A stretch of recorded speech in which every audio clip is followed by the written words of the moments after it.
Abantu benshi bafite ikibazo cyo gusobanukirwa inzira banyuramo kugira ngo baba baragwa bijuru. Nibyo koko, nanjye icyo kibazo nkimaranye imyaka isaga 30 kandi cyari cyaranshegesha umutima cyane. None se uwo mutwaro waba waraje kuwuturwa gute? Naje guhura n'abavuga butumwa bwiza bw'ubuntu bw'Imana, bamenyesha ko Imana yatanze ijuru ku buntu ku muntu wese uzemera kwizera Yesu Kristo, akababarirwa ibyaha bye byose kubwe, akagirwa intungane mu maso y'Imana, bityo akabaho mu isi yizeye ijuru bidasubirwaho. Nanjye nuko byangendekeye muvandimwe, kandi nejejwe no kuba mu isi nzi neza ko mfite ijuru.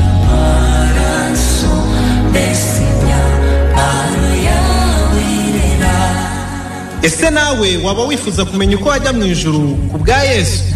Kurikira ikiganiro Ijuru ntirikorerwa kinyura kuri Country FM 105.7 buri wa kane guhera saa 2 kugeza saa 3 z'umugoroba.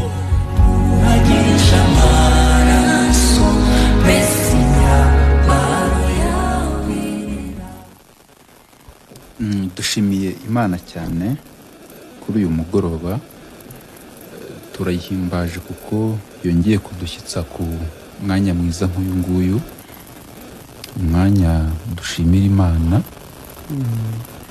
umwanya Imana yatanze ho kugira ngo tuganire n'abatwumva, ariko tuganire ubutumwa bwiza cyangwa se inkuru nziza, cyangwa se twirebere uko umuntu yajya mu ijuru, cyangwa se uko umuntu yakemerwa n'Imana. Kiba ari ikibazo umuntu yibaza igihe cyose umuntu agihumeka kiri hano ku isi. Umuntu aba yibaza ko hanyuma yo gupfa uko byagenda kose hari ubundi buzima, ariko umuntu akumva nanone arashaka kuzabana n'Imana mu ijuru. Ni nacyo koko cyabera umuntu, ni nacyo cyiza, kuko ubuzima bwo ku isi ni butoya, dufite igihe gito ku isi, umuntu aba yiriho nko gutambuka. Ariko hanyuma y'ubu buzima Yesu ari kubisobanura, yavuze ko iyo umuntu atagiye mu muriro utazima acyura ubugingo buhoraho, akazabana n'Imana iteka ryose.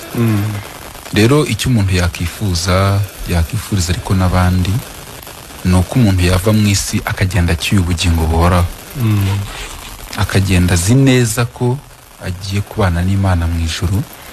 Kandi ibyo bintu umuntu abimenya none agihumeka, ntabwo ari ibintu uzamenya wapfuye, ahubwo umuntu abimenya agihumeka, ukamenya ngo noneho hamwe no kwizera ubutumwa bwiza, hamwe no kumenya iby'Imana yavuze ku byerekeranye no kujya mu ijuru, ukamenya ngo uhereye uyu munsi menye ko noneho mu ijuru ari iwacu, menye ko nzajya mu ijuru. Nk'uko iyo utari mu rugo iwawe utaha ukabuza aho utashye, ntuzubare ngo utahe mu rugo rw'abandi ahubwo ugataha iwawe, ni nako iyo umuntu yizeye ubutumwa bwiza amenya ko noneho mu ijuru habaye iwabo, akaba nazi ko hanyuma yo kuva muri iyi si azahita ajya kubana n'Imana mu ijuru. Rero umuntu aba ari mu rungabangabana bwo umuntu akibaza ati bigenda bite, ese nakora iki nyine, nakora iki kugira ngo nzabane n'Imana mu ijuru, dore ko nicyo abantu bakeneye. Pawulo, Imana imaze kumuhishurira ubutumwa bwiza, amaze gukizwa, amaze kwizera Kristo Yesu, amaze kumubera umwami n'umukiza ndetse w'ubugingo bwe, ngo yasubije amaso inyuma areba Abayisiraheli b'abavandimwe be ngo abagirire impuhwe cyane, arabasabira, aravuga ngo icyo mbasabira ariko ari nacyo mbifuriza ngo ni uko mwakizwa. Ikindi kinyarwanda kiravuga ngo ni uko mwarokoka.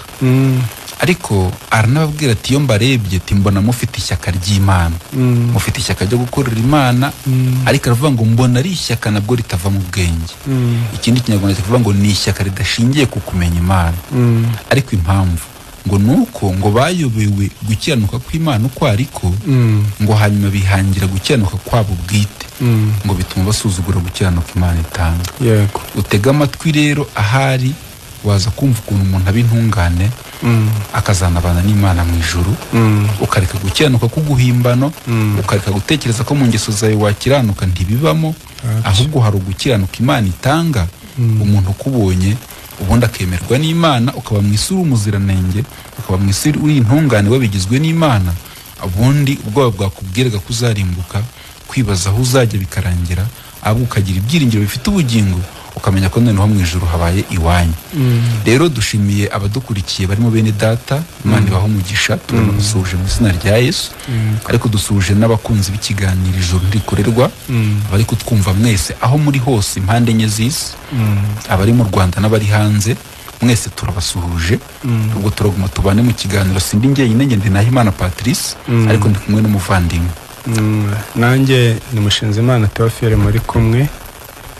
Tunezererewe Imana cyane nyine uyu mwanya mwiza biduhaye kuganira namwe ijambo ry'Imana. Nkuko byagaragaye cyane nyine yuko icyari mu mutima wa Paulo yanifurizaga bene se abavandimwe be ngo nuko barokoka cyangwa se nuko bakizwa. Natwe nta rindi shyaka riba riri mu mitima yacu kugira ngo tubane muri uno mwanya, aba ari ukugira ngo ahari nawe Imana igukoze ku matwi y'umutima mu mwanya nk'uyu nguyu, ukumva ubutumwa bwiza, nawe warokoka ukicara mu mutima wawe uzi yuko ufite ubugingo buhoraho, nk'uko twabyumvise mu kirango cy'ikiganiro, umwe ahamya ngo nawe ngo umunezero afite ngo nuko yicaye ngazi yuko afite ubugingo buhoraho. Hari uburyo rero buboneka byagaragajwe n'ijambo ry'Imana. Ahari ndatinze twasoma mu byanditswe amagambo make ndigwifuza ko twasoma ari mu rwandiko rwa kabiri Paulo yandikiye Abakorinto. Turasoma mu bice bitatu, turahera ku murongo wa 4 kadusome. Urwandiko rwa kabiri Paulo yandikiye Abakorinto, ibice bitatu guhera ku murongo wa 14. Haravuga ngo ariko imitima yabo yarahumye, ndetse kugeza na bugingo n'ubu iyi sezerano rya kera risomwa cya gitwikirizo kiba gitwikiriye imitima yabo, ntibamenye ko cyakuweho na Kristo, ahubwo kugeza na n'ubu ibya Mose iyo bisomwa iyo nyegamo ihora ku mitima yabo. Nyamara iyo umuntu ahindukiriye umwami iyo nyegamo ikurwaho. Tusomera mu kindi Kinyarwanda. Bibiliya ijambo ry'Imana iravuga ngo nyamara ibitekerezo byabo byahumiye ku murari, no kugeza maginga ya cya gitambaro baracyakitwikira mu maso igihe basomerwa isezerano rya kera.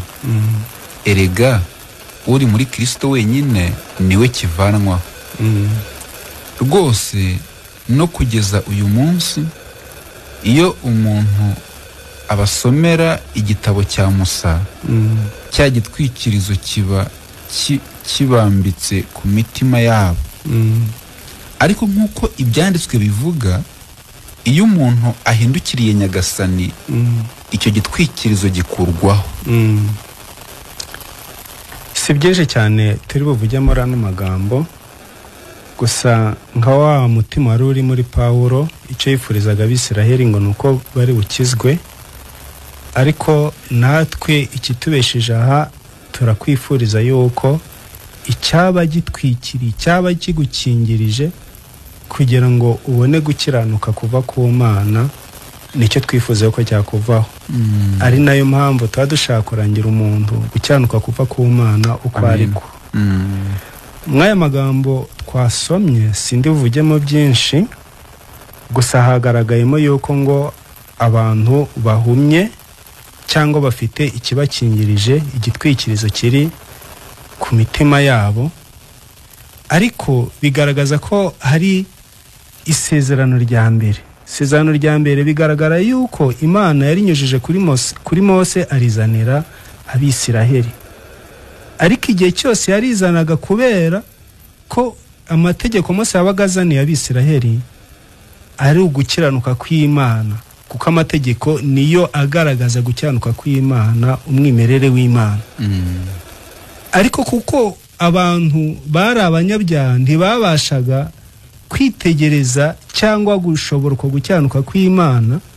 Niyo mpamvu yahagararaga imbere y'Abisiraheli ntibabashe guhangara kureba ubwiza yabaga azanye afite uko gukiranuka kw'Imana, bigatuma atwikira mu maso he kubera ko urumuri cyangwa ubwiza bwamuzagaho batabashaga guhangara kuburebesha amaso yabo. Handi niho avuga yuko ngo umunyabyaha ngabonye Imana yapfa. Yego. Biba bisaba yuko ubanza nyine gutungana kugira ubone ukwishyikirana n'Imana. Abantu bajya bashaka kugira ibyo bakorera Imana cyangwa gushyikirana n'Imana kandi ari abanyabyaha. Umuntu akavuga ati nta ntungane ibaho, ariko akumva ari gushaka gukorera Imana. Ariko nubwo amategeko yarazaniwe Abisiraheli atari bubaheshe gukiranuka, nk'uko twagiye tubisobanura, yarayo kubamenyesha yuko uko gukiranuka amategeko avuga batagufite.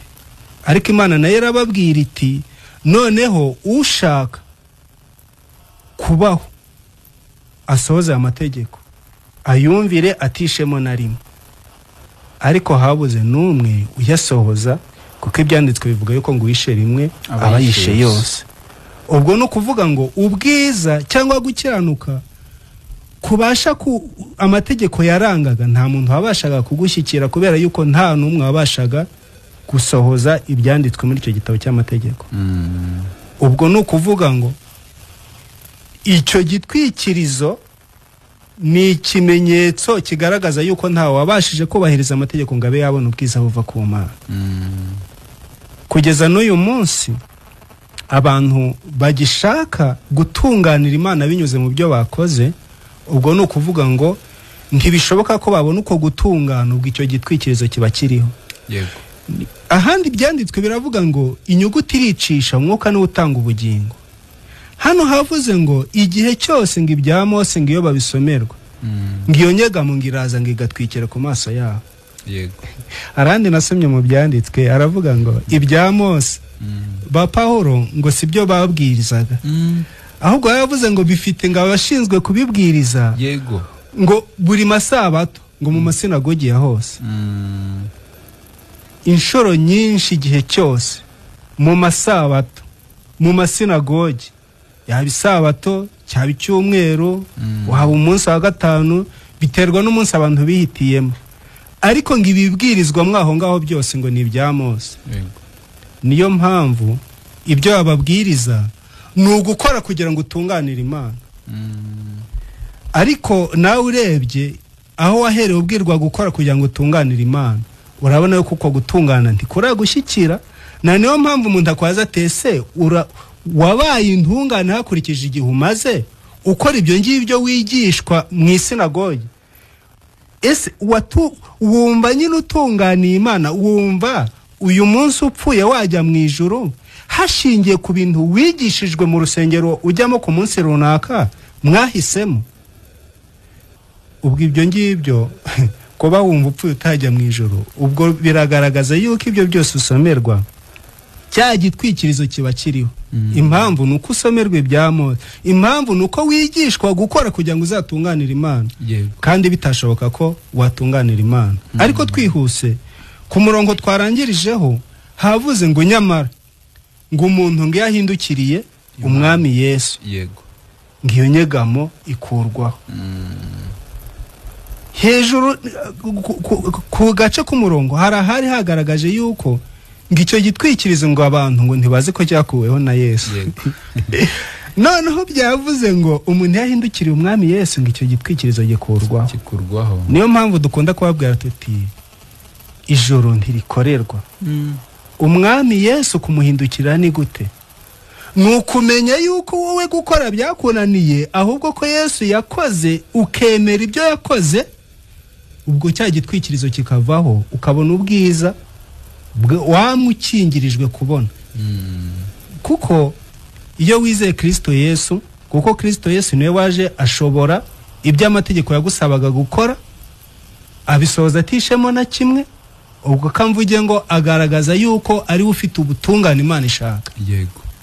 Bisigara bisaba ngo niwemera uwo nguwo wakoze iby'Imana ishaka, nawe Imana ikobareho gukora kwe.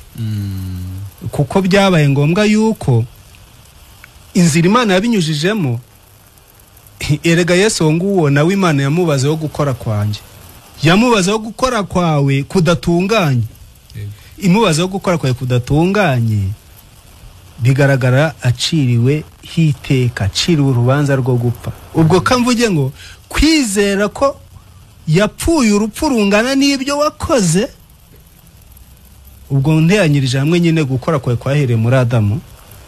Urupfu yapfuye rushingiye ku byo wakoze, iyo urwizeye ruguhesha nawe ubugingo bushingiye ku gukiranuka yakiranutse. Amen. Nkaba numva rero abadukurikiye bisaba ngo wizere Kristo Yesu, uhindukire umwami Yesu, iyo nyegamikurwa uhindukire umwami Yesu, gukiranuka Imana igushakaho kuboneke. Wizere Nyagasani Yesu kugira ngo ubutungane Imana igushakaho buboneke, we kwirirwa wizera umuntu, haruhindukira idini runaka, haruhindukira umuntu runaka, haruvuga ati ngewe nsengera ahantu runaka, uburyo ubu n'ubu, kwiyiriza, kujya mu mazi menshi, mu butayu n'ibiki byose. Ibyo byose ni ibikorwa bitabasha gushyitsa umuntu ku butungane Imana ishaka. Ahubwo irashaka ngo ibyo byose waruri mu bitera umugongo, ahubwo uhindukirire umwami Yesu. Numva ari wo murongo Imana ishaka icyo turiho dusobanurira abatwumva. Nanone turiho turabasobanurira uburyo ki umuntu yaba intungane mu maso y'Imana, akanabyimenyaho, akaba nabonye itike yo kujya mu ijuru. Ari nacyo ariko cyanayobeye abantu. Ubundi mu isi umuntu aribaza atese abantu bajya batanga amakuru meza nkabashima, umuntu akavuga ngo iyo ndebye ndacumura, natekereza ngacumura, nagenda ngacumura, nakora ngacumura. Bisobanuye iki? Iyo uvuze gutyo nibyo koko ntago ububeshye, ariko uri kuvuga ko ukoze mu gicumuro. Umuntu akoze mu gicumuro, kuko tuzaguma tunabisobanure ikibazo umuntu yagize muvandimwe, ni nacyo inyoko umuntu abantu batazi. Ubushize twari turiho tuvuga ko abantu ntibigeze bamenya ikibazo bagize, umuntu ntiyigeze amenya ikibazo cy'icyaha, na niyo mpamvu dutekereza ko hari uburyo wabigenza ukabikemura. Ntago ari byo. Reka mvuge nti ikibazo inyoko umuntu twagize ikibazo cyo kuvukana icyaha tugikomoye ku mukurambere ari wa Adamu. Icyo cyaha kiratwokama, kitugiraho ubushobozi bukomeye ku buryo kitugira imbata mu buryo bumwe cyangwa ubundi, ku buryo umuntu akora ibyaha bishaka atanabishaka. Rero ngo icyo cyaha kimaze kutwokama twese, ndashaka kwigiraho twanasomye nyine ngo cyaduhinduye abanyabyaha ku rugero rw'uko abantu mu isi bose babaye abanyabyaha. Bibiliya mu Baroma, Paulo kubyandikira Abaroma avuga ko igicumuro cy'umuntu umwe cyatumye abantu bose bahinduka abanyabyaha. Ahandi akavuga ngo abantu bose bakoze ibyaha ntibashyikira ubwiza bw'Imana. Rero kuri uko kuntu twononekaye, kuri uko kuntu witwa umuntu wese yononekaye ku mpamvu z'icyaha yavukanye, ubwo biri gusaba iki? Biri gusaba kutega amatwi ukumva uko byagenda. Iyo tumvishe icyo kibazo neza, utekereza ko hari uburyo wakorera Imana hanyuma ukazajya mu ijuru, sibyo? Impamvu nuko igihe umaze uyikorera utigeze uba intungane, niyo nzira ntiyigira umuntu intungane, urakora ukarinda usaza utabaye intungane. Kubera iki? Ufite icyaha kikubamo kigukoresha ibyaha no mu gihe utabishaka, wowe no mu gihe wabyanze nubundi ukirota uruva wabikoze. Rero umuntu afite ikibazo gikomeye ariko gishingiye kuri kavukire, gishingiye ku cyaha yavukanye. Rero aho twasomye nanone turi kugira ngo dusobanure amasezerano abiri aba muri Bibiliya. Bibiliya igira isezerano rishya, igira n'isezerano rya kera. Aha twasomye bavuze ngo hari igitwikirizo kiba ku muntu, hari igitambaro kiba ku mitima y'abantu. Ngo ku rugero rw'uko ngo iyo basomye iby'amategeko ya Mose, ngo icyo gitwikirizo kiguma ku mitima y'abantu. Bari kuvuga ngo iki? Urabona icyaha kimaze kugera mu isi, abantu babayeho bakora ibyaha ntibabyemere. Imana muvandimwe ntago abantu banazi umumaro w'amategeko. Aya mategeko Imana yahaye Musa ngo yazanira abantu, umumaro wayo ni uwuhe? Ni ukugira ngo abantu bisobanukirwe ko ari abanyabyaha, ni ukugira ngo abantu batsindwe n'urubanza imbere y'Imana. Iyo wirebye mu mategeko y'Imana ariyo nyine Musa yazanye, uyirebamo ugasanga ntujya ukiranuka, uyireberamo ugasanga uri umunyabyaha kubera ko yo ntiwayubahiriza. Yakobo ari kubyandika yaravuze ngo n'icumuye rimwe muri yo ubu yishe yose. Rero iyo barambuye igitabo cya Mose kivuga iby'amategeko ariryo sezerano rya kera, iyo babigusomeye biza bikubwira kubahiriza amategeko, bigasanga wowe kuyubahiriza ntako, bigasanga wowe warononekaye ku mpamvu z'icyaha wavukanye, kumbi wowe bari kugusomera ibintu utashobora, bari kukubwira kubahiriza ibintu utashobora. Iyo basomye isezerano rya kera rivuga amategeko ubundi, ibintu byose bikubiye mu isezerano rya kera bivuga amategeko, bivuga ibyo umuntu agomba gukora. Yego. Iyo rero uvuze ngo ugiye kwibanda ku isezerano rya kera, wubahiriza iby'isezerano rya kera rivuga ari byo mategeko, Bibiliya iravuga ngo uba wishyize mu mwenda utazishyura. Ubwo no kuvuga ngo nimba utangiye gukora birasaba ukore byose. Yego, dore umwenda wishyizemo utazishyura. Niba wumva ushaka kubahiriza ibintu biri mu isezerano rya kera, niba wumva ushaka kubahiriza amategeko Imana yahaye Musa azanira abantu, nanone nuko ntaramanya ngo tubyinjiremo, si n'abanyarwanda yayazanira bari abayisiraheli, kandi na ba nyiri kuyazanirwa ntibayashoboye nyine, ariko na bugingo n'ubu ntawe yashoboye. Abatwumva n'abagabo bo kubihamya, umuntu wubahirije amategeko y'Imana akaba intungane aduhamagare. Utari umwisiraheli ubwo yabaye nk'uwagiye gukopera ikizami kandi nta n'uwigeze nta n'ikizami we arimo ari gukora. Kuko amategeko y'Imana Imana yahaye Musa ngo yazane, uhereye ku bayisiraheli ba nyiri kuyazanirwa barayishe ntago bayashoboye, na Musa wayazanye ntiyayashoboye. Bishatse kuvuga iki? Imana abantu bayobeye umumaro w'amategeko, abantu ntibamenye icyatumye Imana itanga amategeko. Imana yatanze amategeko kugira ngo umuntu yisobanukirwe, kugira ngo umenye ko uri mu birega, kugira ngo umenye ko ku mpamvu z'icyaha wavukanye udafite ubushobozi bwo kumvira amategeko y'Imana ngo bishobore. Niyo mpamvu no kutayashobora kwa Mose, bwa bwiza yazanaga akiyafite, nawe bwamushiragaho.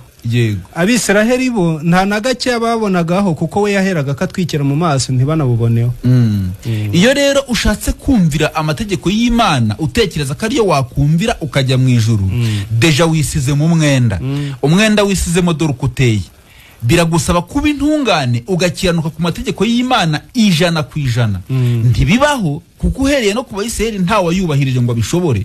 Natwe rero uwitwa umuntu wese, nta muntu wigeze yubahiriza amategeko y'Imana 100%. Ikitubeshije kuri izi mikoro rero no kubabwira umuntu waje mu isi. Abakatoliki bajya bamuvuga neza bakavuga ngo ni Kristo Yesu utarasama mu icyaha. Ni Kristo Yesu waje mu isi agaca mu mwari Mariya, we kubera ko yaraturutse mu ijuru ku Mana, niwe wabashije kubahiriza iby'amategeko yavugaga. Yesu ntigeze asama mu icyaha. Tago yasama mu icyaha. Naho umuntu wasama mu icyaha ndi wakubahiriza amategeko y'Imana ngo bishobore. Kandi isezerano rya kera niryo turi kuvuga risobanura amategeko y'Imana, ayo nyine utanashobora. Rero ayo twarayishe. Ikibazo muvandimwe Paulo ari kubyandika waruna bivuze, Paulo wari kubyandika yaravuze ngo twe ababwiriza butumwa bwiza, ntabwo tuzigera tubwira abantu ko bakumvira Imana bakabintungana. Ntituzigera tubabwira ni mukore bingibi nkuko Mose yabibabwira. Twe ntituzigera tubivuga. Impamvu bifite ba nyirabyo babyigisha buri masabato no mu nsengero buri cyumweru, ariko ibintu babwira ni bibi. Aho twasomye bongere basome, havuze ngo iyo basomerwa ibyo bintu by'igitabo cya Mose, iyo babwirwa iby'amategeko ngo igitwikirizo kiraguma kigahuma imitima yabo. Hano muri Bibiliya ntagatifu havuze ngo ku murongo wa 15 ngo mu by'ukuri kugeza amagingo aya, yego, uko basoma ibya Musa hari nk'igihu kibambitse mu mitima yabo. Ego, icyo gihu kibambitse nta kindi.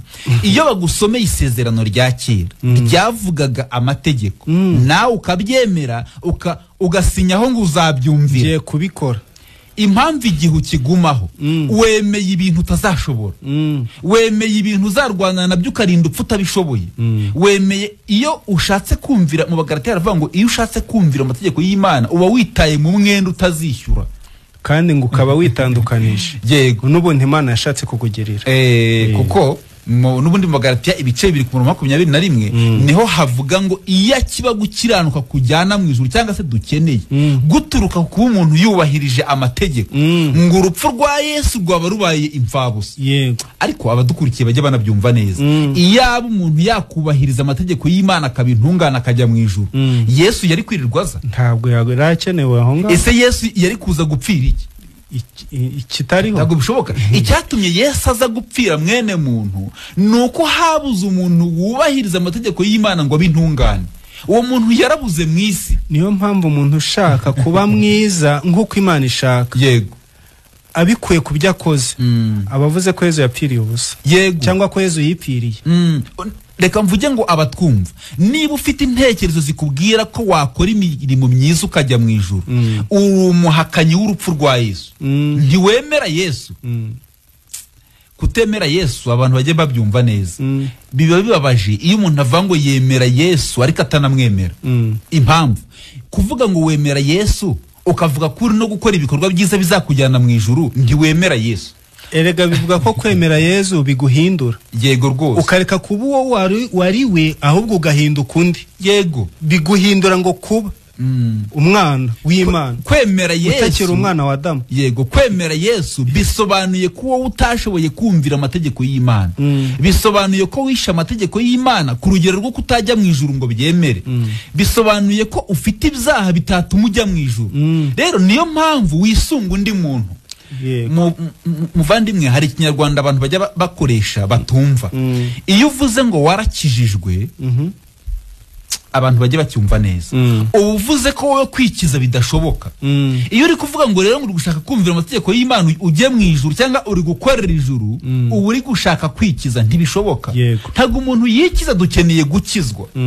Iyo rero ikinyarwanda kivuze gukizwa, ubusobanuro bwabyo ni ugukizwa n'undi muntu wowe utabigizemo uruhare. Yenda abadukurikiye babitekerezeho neza, bibaze nimba hari umuntu waba warigeze yikiza, bamutugaragariza. Nta n'uwo na Bibiliya ivuga. Ariko nicyo cyatumye Yesu avuga ko inzira ijya mu ijuru nyine inyura kuri Yesu. Ni ukuvuga ngo umuntu watsindiye gukiza abantu, umuntu watsindiye kugeza abantu kujya mu ijuru, umuhuza w'abantu n'Imana ni Yesu Kristo wenyine. Biba bibabaje iyo umuntu avuze ngo naratsindishirizwe ntabyumve. Gutsindishirizwa bisobanuye iki? Bisobanuye ko wowe watsinzwe imbere y'Imana, hanyuma ukabona undi muntu akaza agatsinda mu mwanya wawe, ukabona indi ntsinzi itaguturutseho. Amen. Ukabona intsinzi itaguturutseho. Nsomera umurongo twasorejeho wa 16 aho ngaho muri Bibiliya ntagatifu.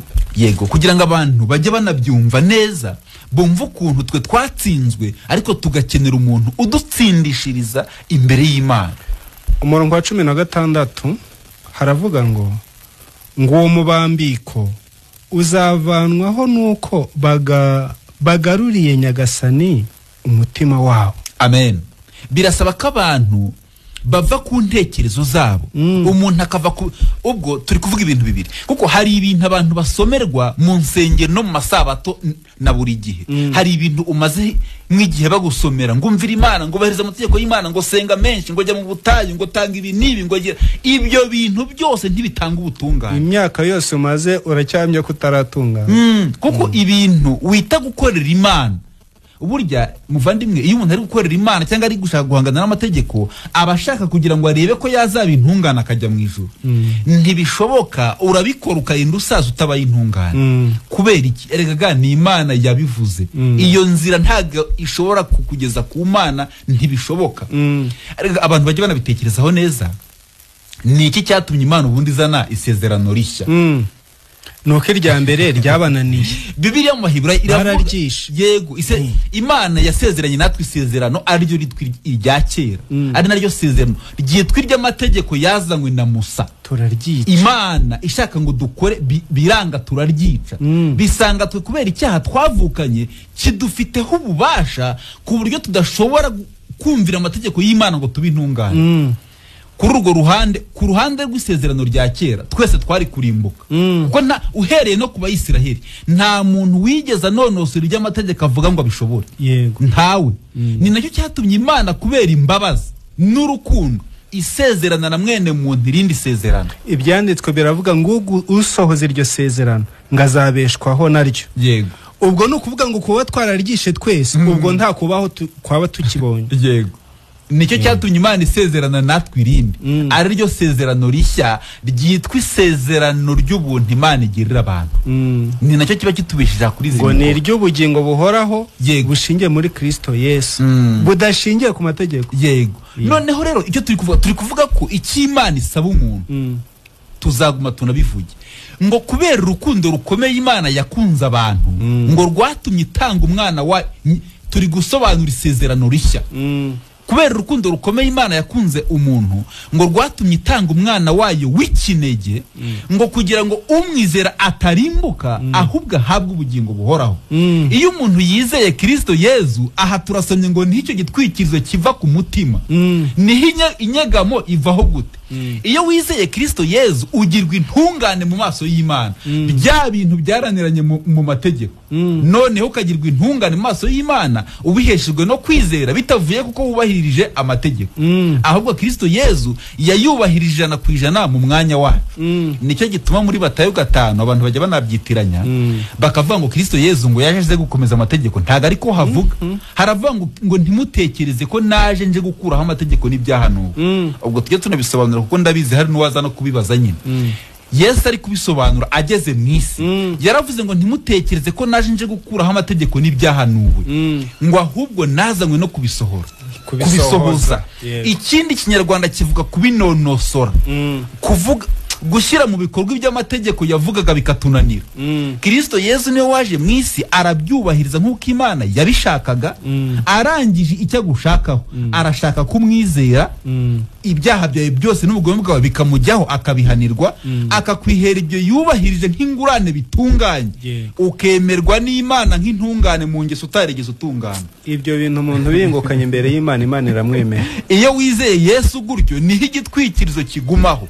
Naho nuguma ko bazajya bagusomera iby'amategeko bakagushuka ngo ubahirize amategeko y'Imana igitwikirizo inyegamiza ku mutima ntuzigera uhumuka n'umunsi wa rimwe uzahera mu rungabangabo rwo kwibaza ngo nzaba intungane gute. Ntuzigera ubayo kuko umuntu abayo abigizwe n'Imana yizeye Kristo Yezu. Ubwo rero abantu bave mu rungabangabo muvandimwe bamenye ko ikijyana umuntu mu ijuru ikigira umuntu intungane ni ukumenya ko Kristo Yezu yaje mu isi akitangira ibyaha by'abanyabyaha akishyiraho ibyaha bya mwene muntu ikigukuraho icyo gitwikirizo ikigukura mu rungaba kwa kundi ujya ubaza ngo umuntu yaba intungane gute. Nta kindi kiri bubiguheshe uretse kwemera ko Kristo Yezu yazize ibyaha byawe yahanwe igihano wari guhanwa. Iyo ubyemeye Bibiliya iravuga ngo icyatumye Imana imwica kubera ibyaha byacu ikanamuzura ku munsi wa gatatu ngo yazukiye kugira ngo tugirwe intungane mu maso y'Imana. Bwa butungane washatse ukabubura. Reka mvuge n'Imana ishimwe ko yasezeranye natwe isezerano rishya ariryo ryitwa ubw'ubuntu n'imbabazi Imana igira. Imana ihimbazwe. Imana ishimwe cyane.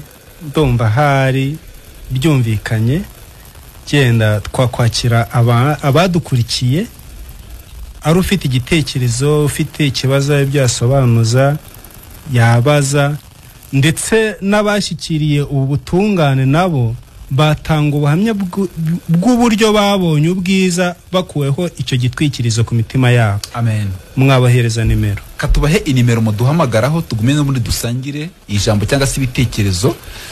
MTN ni 0782 44 21 25 0782 44 21 25. Airtel na Tigo birakorana 0783 83 05 0783 83 05 mwaduhamagara tukavugana rwose.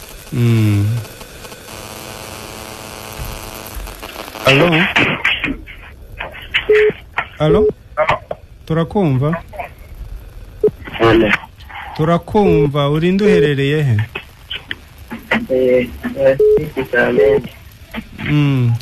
Inde Kamembe. Uherereye Kamembe ntituri kumva izina ariko Nari ikibazo cyane. Ntacyo watubwira icyo ushaka kuvuga? Allo Allo banza yagiye wenda twakakira abandi ntare zihagije yari afite kitwikiriza kivaho igitwikirizo turi gusobanura nta kindi no kuntu umuntu aba ari mu rungabangabo yibaza ukuntu yazaba intungane mu maso y'Imana ndetse akajya mu ijuru ibintu bidashobokera abantu Yesu niko yavuze ariko ku Mana byarashobotse.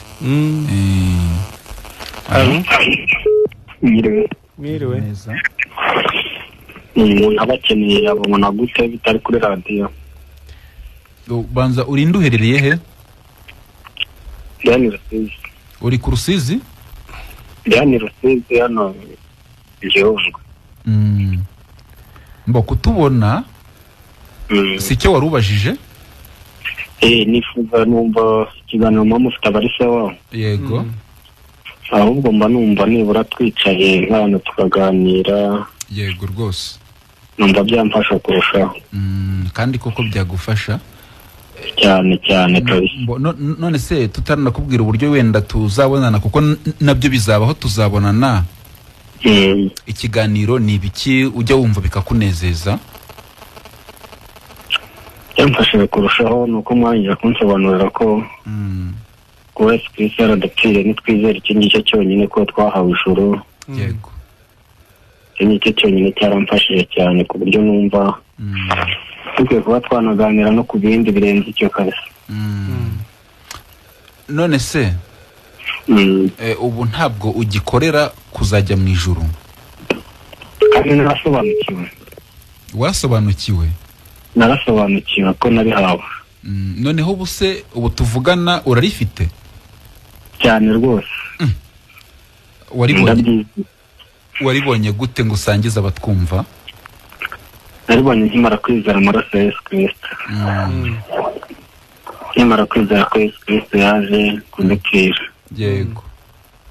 Kandi mwavuze neza ko ataba yarishyizeho ibyaha byacu ngo nyuma yaho naho Imana ize ibitubareho. Numva icyo cyonyine cyarampaye ibyiringiro by'uko ndifite. Yego rwose. Ubu wumva Yesu aje mwajyana? Cyane yansiga. Reka nkubwire gato abantu azabaje kureba kugira ngo ngiye kukubwira gato. Allo aragiye ariko ndabiza aracyari kudukurikira wenda yatubaza uko twabonana ariko turatanga n'inomero za telefone azifate aze kuduhamagara. Kandi ntanagira impongenge cyane nimba ari kutwumva natwe dutuye hano i Rusizi mu murenge wa Gihundwe Muhari mwizo karitsiye twaboneka na nimero za telefone turi buze kuzibahereza. Turazitanga abe hafi kuko urumva akeneye ko tubonana kandi kuko natwe turanabikeneye. Ndabizera cyari kutwumva nituza gutanga nimero za telefone uzifate hanyuma nyuma ya studio uze kuduhamagara. Katwakira uriya muntu. Katwakira undi. Allo? Oui. Turakumva. Yesu ashimwe. Iteka ryose. Amakuru ni meza. Allo? Yego turi kukumva. Urinde uherereye he? Ni Claire. Yego Claire. Nshimiye Imana. Shimwe. Yego turi kukumva neza. Nshimye rwose nyine kuko nacyo ni ikiganiro cyiza gisobanuye neza uburyo ijuru ridakorerwa. Urumva nyine twavukanye igitwikirizo. Twavukanye iyo twavukanye ku mitima yacu kubw'igicumuro cya Adamu. Noneho turangije tuyoboka idini icyo kibazo byagikemura. Ariko n'amadini ntakemura icyo kibazo ahubwo akaguma akadusomera ibya Mose n'ubundi nyegami ikatugumaho. Yego. Bakaguma kubwira abantu mukorera ijuru muzana amaturo mwubahiriza amategeko mujye muri korari imisanzu n'ibindi ariko n'ubundi umuntu yanabitanga kumva yanyegami iracyariho. Bivuze ngo iyo mirimo yose nyine ntihesha ijuru kubahiriza amategeko gutanga ibyawe nubwo n'umwanya wawe ibyo byose ni ubusa ntibikuraho inyegamo. kandi koko natwe twarabigerageje amategeko ukagerageza kuyubahiriza ariko ukumva n'ubundi gitwikirizo kiracyahari ku mutima ukumva ntiwahinguka imbere y'Imana ariko nyine ijambo ry'Imana ritubwiye ko icyo gitwikirizo nta kindi kintu kigikuraho uretse guhindukirira Yesu ubwo iyo umuntu aretse kwirebaho akamenya ko ibikorwa bye bidashobora kumuhesha ijuru ahubwo akizera Yesu kuko niwe wakoze nyine ibikorwa bihesha ijuru ubwo nibwo cya gitwikirizo kikuvaho ukajya washyikira kwa gukiranuka Imana ishaka ndetse ukumva ubaye umukiranutsi ukabona n'ijuru yewe bavana nshimiye Imana ko nanjye nyine iyo nzira ariyo nanyuzemo kugira ngo mbone ijuru nabanje kugerageza ku mategeko ndaribura n'imirimo myinshi itandukanye idini ryantegekaga ariko n'ubundi nkumva inyegamira cyandi ku mutima ariko mpuye n'abavugabutumwa bwiza bw'ubuntu nyine bisezerano rishya nkamwe bambwiye ko ahubwo nkwiye kureka kwishingikiriza iyo mirimo yanjye ahubwo nkizera Kristo nukuri naramwizeye ndetse iyo nyegamo yamvuyeho icyo gitwikirizo cyamvuyeho ku bwa Yesu ubwo rero nyine n'abakunzi ba Country FM bumve yuko ijuru ridakorerwa bumve yuko imirimo bakora itakuraho icyo gitwikirizo ahubwo gikurwaho na Yesu wenyine yego murakoze rero bavandimwe ndabasuhuje namwe cyane tuje n'abakunzi b'ikiganiro bose yego kere natwe tugushimiye Imana cyane yego kandi ukadusuhuriza bene data bose birwamagana yego ndabasuhuza amahoro meza arishimye igitwikirizo cyakuweho ariko twabonye ko nta kindi kigikuraho kiretse kwizera Kristo Yesu nani kuri umuntu abona Imana rwose hari igihe umuntu ajya atekereza ngo yayibonye yakize impanuka yayibonye yabonye umugabo yari yaramubuze ariko kubona Imana ni kuriya rwose iyo wizeye Yesu twakiriye umuntu yego allo turakumva urinde uherereye he nitwa Damascene akora Imana mperereye kuri Tunyi yego Damascene turakumva ndashimye kiganiro turakumva Damascene tubwire ikiganiro ndagishima ni cyiza cyane yego cyatumye nanjye numva mbohotse nubwo kucyumva byari byarangoye ariko ubu ngubu ntangiye kucyumva amaze ibyumweru 3 ndi kucyumva ntangiye gusobanukirwa nanjye ho gakeya Damascene tubwire ikintu umaze gusobanukirwa uko cyaba kingana kose no kuvuga ngo mbere ntabwo nari sobanukiwe neza urupfu rwa Yesu rwari rumaze numvaga nyine buri gihe mpora ndi umunyabyaha nkabona ntabwo nzigera mbabarirwa kubera ko nta kintu kimwe ndi gukora ngo cyemerwe buri munsi umuntu yajya gusenga nyine bakamubwira yuko ari umunyabyaha ugataha wihannye mu gitondo n'ubundi ukabona urongeye kibaza igihe bizakuviraho nyine bikagucanguka wese ndamutse mpfuye nyine kurya umuntu ambaza ngo uramutse upfuye wajya mu ijuru ngo avuga ati reka yego ariko ubu ngubu usigaye numva kuba mwatangiye kugishyiraho noneho umunsi nyumva bwa mbere numva muri nk'abantu bayobye cyane kubera ko ndi kumva nyine ijoro ridakorerwa kandi twebwe batubwira ko dukorera ijoro nk'abazaritaha nyine katubwira ko wenda umuntu atanga icya 10 n'amatora atarigeramo katubwira nyine ko hari imirimo myinshi nyine umuntu agomba gukora mu itorero kugira ngo arigeremo umutajya umva ngo ntibikorerwa numva nyine ko mwapaganye mbitanze radio ako kanya sinongera no kucyumva yego ariko ko iminsi igenda ishira nanjye nkajya ntekereza nkavuga atari ko si koko hari ijambo naje gusoma nyine bavuga ko twese twakoze ibyaha ntabwo twakira ubwiza bw'Imana yego ndibaza none se kuko babikoze twese ubwo ngubwo tukatarukiriye ubwiza bw'Imana tuzajya mu ijuru gute nkabyibaza nkabura nsubiza nyine ko nta muntu n'umwe nari mfite wenda wari ubisobanukiwe neza n'abazi ukuri baraguhisha bitewe n'imigwende z'amadini runaka yego ubwo nkabura umuntu usobanurira nyine. Ubwo nanone nasoma hari ahandi nanone najyaga asoma hakambwira ngo niba watuze akanwa kawe ko ari umwana w'umukiza wawe ukemera ko Imana yamuzuye ngo uzakizwa. Kavuga nasi ko murambivuga buri munsi ko tuvuga ko twakijijwe. None nkaba numva n'ubundi ntajya mu ijuru ubwo nakijijwe iki? Nibwo umugabo umwe nyine wumvaga iki kiganiro wo mu idini tudahuje idini yaje kunganiriza nyine tukatuganira. Arangije abimbwiyeho numva turi kujyanamo neza ariko nkumva hari utwo tutari guhuriraho nyine. Ndi kwibaza ati none se ko umuntu bamubwira ko ari umunyabyaha nyine abantu bari kwigisha dukora ibyaha. Ubwo nawe uri kubisobanura nyine ko atarabyumva neza nawe bikamunanira nyine. Hano turakumva cyane. Ubwo navuga ati none se bari kwigisha abantu bakora ibyaha ko wumva n'abatabisobanukiwe. Bari kumbwira ngo umuntu nyine ngo azajya mu ijuru ngo kandi nta mirimo yakoze atihannye ubwo bimeze ute?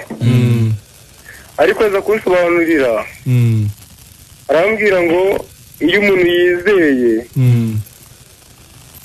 ngo ibyo byaha n'ubundi ngo ntabwo yabikora n'ubundi yaramutse yizeye neza. Afite uwo muntu yagira icyizere yamwizeye neza nta cyaha yakora n'ubundi. Ngenda byumva gake gake ko bisa kose nubwo ntaragera 100% ariko ntangiye gusobanukirwaho gake. None se ubu ubu noneho tuvugana ubu wumva wajya mu ijuru? Ubu tuvugana ngiye numva najya mu ijuru kuko numva ntabwo bangifite nk'ubwa mbere. Najyaga mu rusengero bahaguruka bagiye gutura nta mafaranga afite kandi nta nayo mfite nyine. Umutima ugasigara unjya numva ko nyine ngiye nazajya mu ijuru kuko nta kintu nakoze. Ariko sigaye numva rwose narabohotse muri ngewe. Numva nanjye nabyigisha abandi nk'umuntu nanjye urwo duce nanjye nadufashisha abandi. Noneho wenda kubera ko umaze kwemera ko ubu wajya mu ijuru ushingira kuki uvuga ko wajya mu ijuru? Icyo shingiraho ni uko n'ubundi igihe nahereye nkora imirimo nigeze mbohoka kubera yuko ntabwo nari nzi agaciro k'urupfu rwa Yesu Kristo. Njye namaze kumenya ko ibyaha byanjye ntacyo nakora ngo biveho ahubwo hari uwemeye kubyishyiraho ku bwanjye. Bityo ngiye nkumva mbonye ijuru ariko ntarikoreye. Ubu ngubu wafashe ibyaha byanjye wemeye kwishyura imyenda yose nari ndimo akaba ari we ubambwa ku byaha byanjye ngiye nkaribona. None se ubu tuvugana ko abantu bazajya mu ijuru bazaba ari intungane kandi nawe ukaba wemeye ko wajya mu ijuru uri intungane? Nari ngubajije nti yego kunyemereye ko wajya mu ijuru kandi umuntu uzajya mu ijuru akaba ari umuntu w'intungane nawe uriyo? Ngewe ndiyo ariko ntabikoreye. Uriyo gute rero? Kuko Yesu yarafashe ibyaha byanjye abyishyiraho none ubutungane bwarabuma ngewe ntungana ku bw'amaraso ye. Yego. Noneho tanga inimero zawe za telefone. Zitange kuri radio? Nta kibazo nuzivuga. Situbwire nta kibazo. 078 21 Yego. 92 Yego. 091 Yego. Na Tigo. Oya ntacyo nutangiye gusa iyo se ndibiri kuri rezo zose ziba ziriho. Ntacyo wowe urakoze cyane ubwo turajya tuvugana nta kibazo. Gusa Imana ibaho umugisha n'ukuri kubwitange muba mwakoze bwo kubwiriza abantu ubutumwa bwiza kuko hari benshi bagitwikiriwe kugira ngo barwikururwe nyine biri kure ariko nimukomeza kwigisha ubutumwa bwiza bazagenda barushaho gutwikururwa nabo. Urumva nawe ubwo turanafatikanije? Yego. Ubwo nawe wamaze gusobanukirwa uko umuntu ajya mu ijuru ubwo nawe urajya uhera huri nyine ubwira abantu ubutumwa bwiza. ngewe ndabukora bakabyumva nyine abandi bakanuka ko ndi umuyobe ariko uko bisa kose Yesu aravuze ngo namwe muzamenya ukuri kuko uzaba batura. Amen amen. Saura ko umwe ataramenya ko ari imbata nyine. Abari imbata rwose. Natwe turi gutanga nimero zacu ubu zagenda nawe nidutanga nimero nawe uze kuzifata. Yego. Saura koze cyane turagushimiye. Yego namwe murakoze. Sawa. Arishimye Damascene arishimye hamwe no kuba murungabangabo igihe kinini hamwe no kumva ikiganiro kubera kutabyumva neza kumva yakupa radio yarayifunze ngo iminsi ariko Imana irajya ibohora abantu urumva nawe ari haravuga ko icyo gitwikirizo cyakuweho ariko nuko yizeye Kristo Yesu katwakirere ya muntu katwakira umuntu. Allo turakumva Mwiriwe neza. Mwiriwe. Muravugana na Manuel. Yego Manuel uherereye he? Rubavu. Yego turakumva Manuel. Ngiye ikibazo nanjye ko waza. Ni Manuel hehe Rubavu he? Oya Manuel hane gihe. Yego Manuel. Harya musengera muri Edeni. Idini niryo ushaka kumenya? Kuki se ushatse idini? Kandi tutari kubwiriza iby'idini. Nyane icyo kibazo na urumva Manuel. Yego. Hari idini rizajyana umuntu nicyo turi gusobanura ntabwo turi gusobanura iby'amadini na cyane ko nta muntu ryajyana mu ijuru turi kwivugira uko umuntu noneho yajya mu ijuru niyo waba utagira idini nyine ukabona ijuru ukazarijyamo. Nicyo gikomeye abari nacyo urajya ubaza nicyo cyiza. Mbo wenda wasanga narimbajije naba ahubwo nose ko nge narinzi ko ijuru rikorerwa kandi ko umuntu ariharanira noneho urumva aharanira wenda agakora imirimo myiza kugira ngo azajye mu ijuru.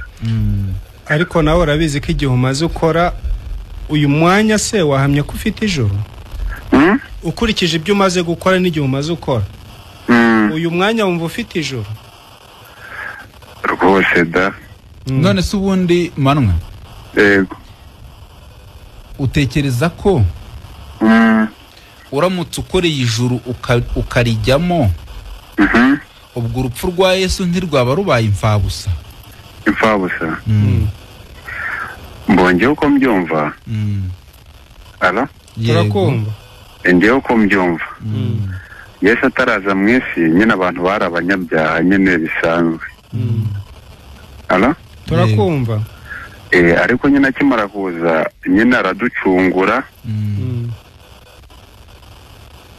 Amaze kuducungura ibyo bivuga nk'ibyawe ku giti cyawe yagiye yavuyeho biramugoye nyine kubivuga kandi koko ntibyabura. Ariko icyo akwiye kumenya nuko nta muntu ukora ngo ajye mu ijuru kuko ijuru ntiwarikorera ngo bishobore. Ijuru rirahenze ku rugero rw'uko ari Yesu wenyine warikoreye araribona arangije arariduha.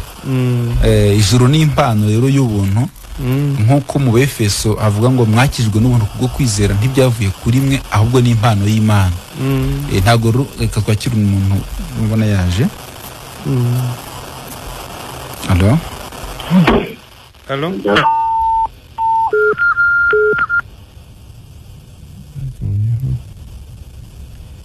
ni impano kandi impano ntikorerwa. Impano ahubwo iyo wishimiwe wiherwa ubuntu. Yego katwakira umuntu. Allo kampisemo turakumva urinde uherereye he? Ni Idrissa mbereye hano Inyabihu. Yego ngaho nyarutsa dore igihe cyagiye. N'igihe cyagiye nyarutsa. Ikiganiro cyamishika ngo ijuru ngo ndirikorerwa niko numvaga. None ko tubwira ngo muri Yakobo ukwizera kugira ubutagira imirimo kuba gupfuye ubwo subwo urumva ijuru ndirikorerwa no kwizera kutagira imirimo ukuba gupfuye urumva ijuru ridaharanirwa kugira ngo umuntu aje mu ijuru. Uri kubaza? Ndi kubaza ngo twabyumvishe reka tugufashe sibyo? Mwabyumvishe? Twumvishe ikibazo cyawe mu rwego rwo kwekonomiza n'iminota reka tugufashe vuba sibyo? muri kunyumva neza? turi kukumva neza. Warubajije ngo ni ngijuru. Nawe mbajije ngo kwizera kutagira ibikorwa kuba kutagira imirimo, kutagira ibikorwa kuba gupfuye. Yego. Kandi ikigereranyo cyanditswe ngo ijuru ribikorerwa. Yego. Noneho wenda turi gutwara n'iminota neza kubera ko ari mike.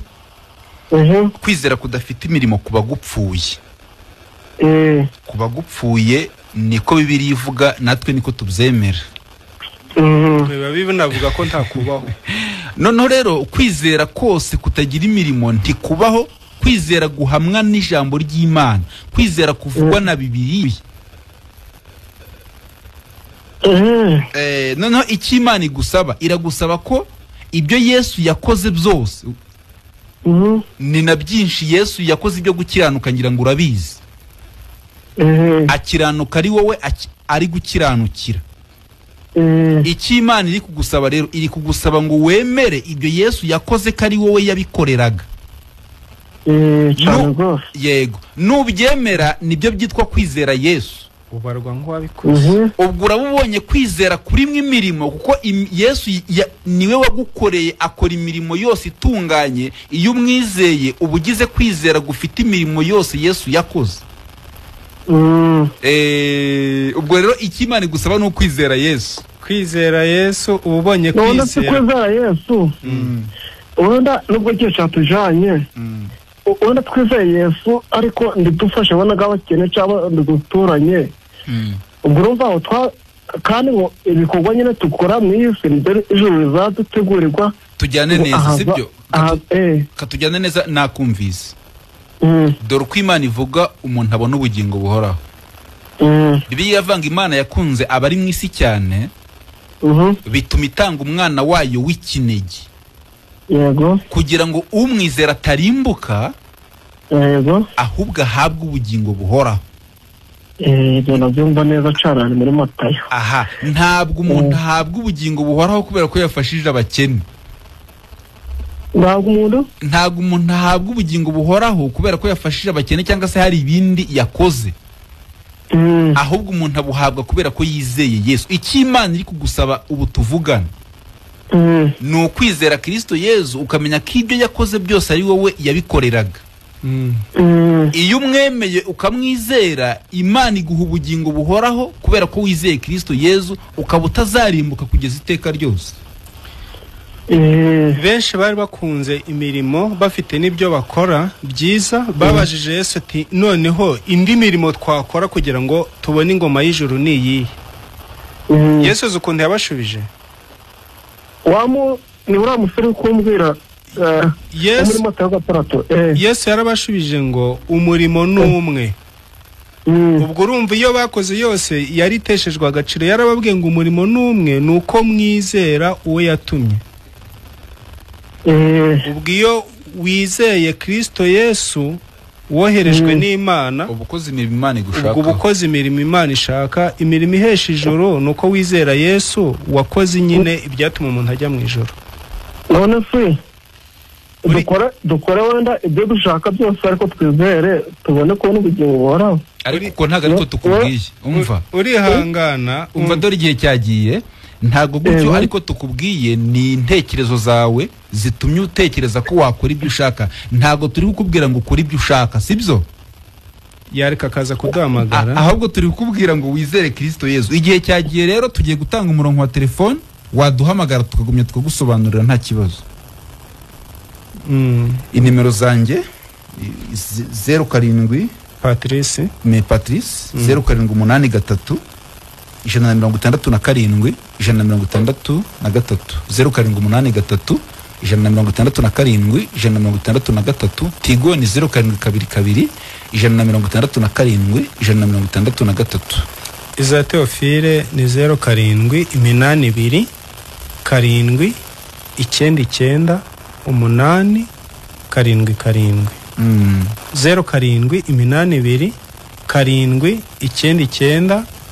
9 8 7 7. Mwakoze mwese abo twabanye mu kiganiro. Naho gutaha.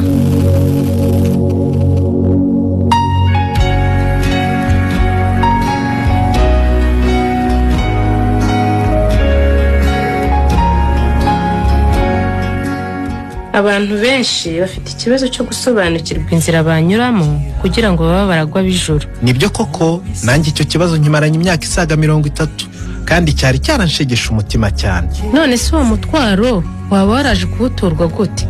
Naje guhura n'abavugabutumwa bwiza bw'ubuntu bw'Imana bamenyesha ko Imana yatanze ijuru ku buntu ku muntu wese uzemera kwizera Yesu Kristo, akababarirwa ibyaha bye byose kubwe, akagirwa intungane mu maso y'Imana, bityo akabaho